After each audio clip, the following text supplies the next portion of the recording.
Hello বন্ধুরা, আজকে তোমাদের সাথে শেয়ার করব খুব সুন্দর একটা নেল আর্ট। এখানে দেখো আমি প্রথমে ব্ল্যাক কালারের পলিশ 2 কোট পরিয়ে সেটাকে কিওর করে নিয়েছি এবং তারপরে দেখো ভালো করে ব্লক বাফার দিয়ে রাফ করে নিয়েছি যাতে জায়গাটা একদম ম্যাট হয়ে যায়। তারপরে দেখো এখানে যেরকম খুশি কোনো ডিজাইন আঁকা যায়, আমি এখানে আমার ইচ্ছা মতন এখানে ডিজাইন করছি।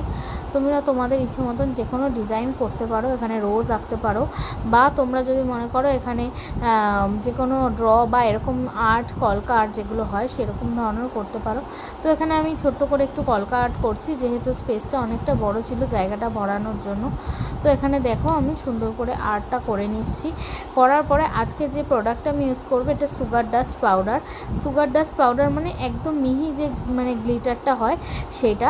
এখানে দেখো এটাকে আমি কিওর করব না, এই ড্রটা করার পরে এখানে কিওর না করে এই সুগার পাউডারটা দেখো ওপর দিয়ে ঢেলে দিলাম এবং ঢেলে দেওয়ার পরে তারপরে কিন্তু আমি এটাকে কিওর করেছি